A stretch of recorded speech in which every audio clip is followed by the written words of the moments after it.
Hi fellow dreamers, in this video we're going to talk about having dreams of our ancestors. How do we know they are our ancestors within the dream, and how can we use these dreams to guide us? Thanks for joining everybody. My name is Carolina. As you know, I focus on doing children's books like these right here that promote love, unity, and peace, and I also help my followers interpret their dreams. The reason we do this is because when we listen to our dreams, we're connecting with our subconscious, and when we share them, we connect with one another on a more profound level. So let's get started with our topic of today on this amazing windy day. So those dreams with our ancestors, how do we know it's them, and how can we use those dreams to guide us? Some of you have been saying that you're having dreams and that you feel this is some kind of ancestral connection, but you don't know who it is and you're trying to kind of make sense of it. So let's explore that real quick, because our ancestors can appear to us in many different ways, okay? Sometimes they can come to us and they'll look like they looked before, right? You may recognize a great-great-grandmother. You may recognize, somebody from way back when, but sometimes they don't appear to us just as they were.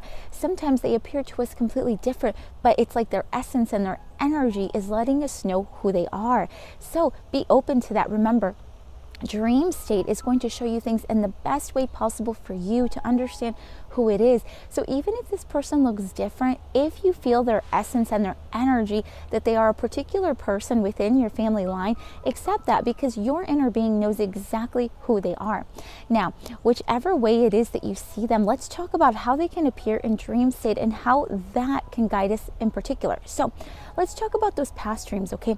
Sometimes our ancestors can come up within those dreams of the past. What are we referring to here? We're referring to those dreams of our past, right? Maybe when we were children, maybe when our parents were children, etc. Those past kind of dreams. It can also be past lives.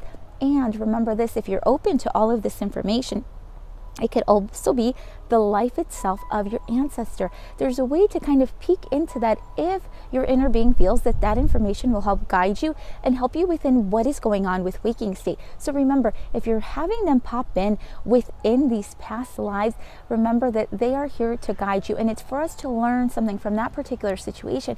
Maybe they did something a certain way and they're giving you an alert. Hey, don't do this. Don't repeat what I did. I've learned my lesson. Here's some information to help guide you, right? So if it's a past dream, let's kind of capture it in that way.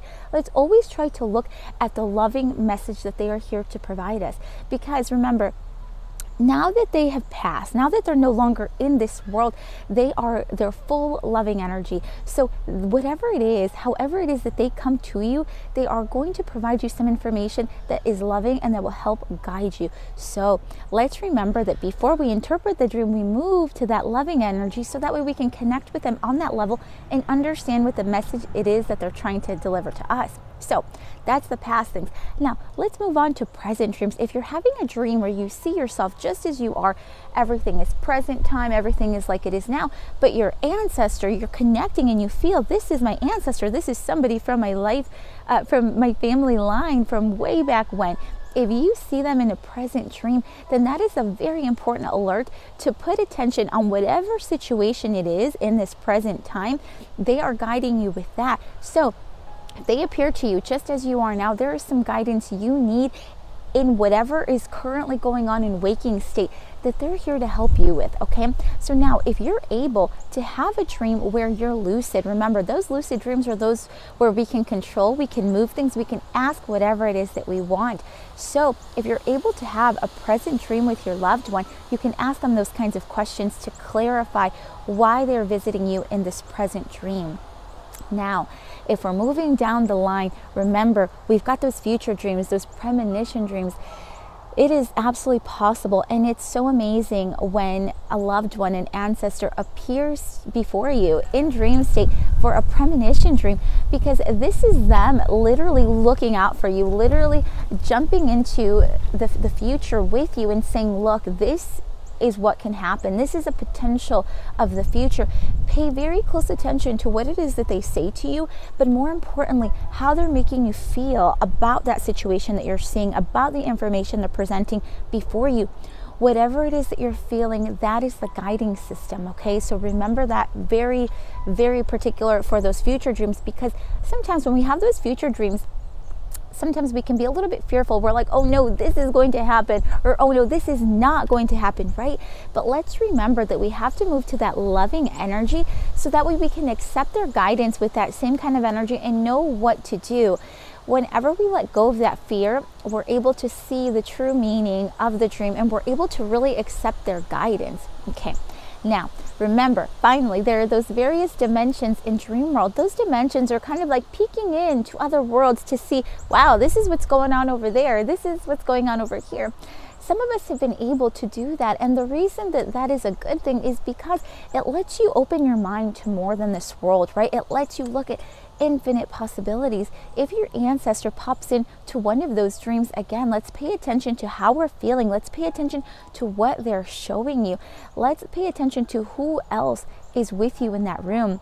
I had one dreamer tell me that he had a dream with several ancestors. He said that he saw himself in this whole different world, and there was like 5 of them, 5 different people there to guide him. They didn't even speak to him though. There were no words exchanged, but there was such a loving feeling he said that he felt, and he knew there was that support system with him. So when he woke up, he felt completely supported. He felt ready for the day, and he had such an important task to do that day because he was actually going through a divorce, right? So for him, this was just reassurance that everything was going to be okay, that literally the whole family was behind him on this decision that he had already made. I felt that was such a loving dream, so I wanted to share that with all of you. But remember, our ancestors can appear to us in various different forms. They can appear to us in a state of an animal state. They can appear to us as an actual person, how they were before. They can appear to us even as nature, right? We just have to be able to learn to connect with the energy that they're sharing with us. If you are in a dream and you see this magnificent tree, and for whatever strange reason you say, you know, for some reason I felt some kind of connection to this tree, and I felt like, you know, it was a great-great-grandmother, accept it. You know, I think we're kind of done with excluding these various things from our higher selves, because what's going on is that these are some very important connections that are being made, and this information is presented to you within dream state, because that's when our defenses are low, right? That's when we can accept more information willingly. So go ahead and explore that. Now, some of you are probably listening to this and you're like, wow, that's really cool, but I've never had a dream with my ancestor. How can I do this in a loving way? It's very easy. Like we talked about before, whenever you need anything from yourself, anything from dream world, all you've got to do is set that intention, right? Now, we remember that before we set any intention, before we go to bed at night, we move to loving state. Once we're in that loving, peaceful state, then we can say out loud, I welcome the connection to my ancestors tonight. That's all you have to say. And remember, you can personalize the message. If you want to be more specific on who you connect with, go ahead and say that. But you don't have to make it elaborate. It doesn't have to be anything fancy. Just as long as your intention is pure and is clear, the universe will respond. And just remember that whenever you get these dreams, let's take away those judgmental eyes, right? Let's take away all that judginess and accept it with loving energy. Let's accept what dream state has to offer us, because it is here to guide us. I hope this video was helpful to you. I hope you're able to connect with your ancestors in your dream state. Whether you realize that you're doing it or not, they pop in there, they help guide you. So just know that you have that wonderful support with you. They are literally within you every single day. We are carrying all of that lineage throughout time. We are just literally a representation of all of those people that came before us. So let's make them proud. I send you a huge hug. I send you love, unity, and peace, and we will be in contact. Bye, everybody.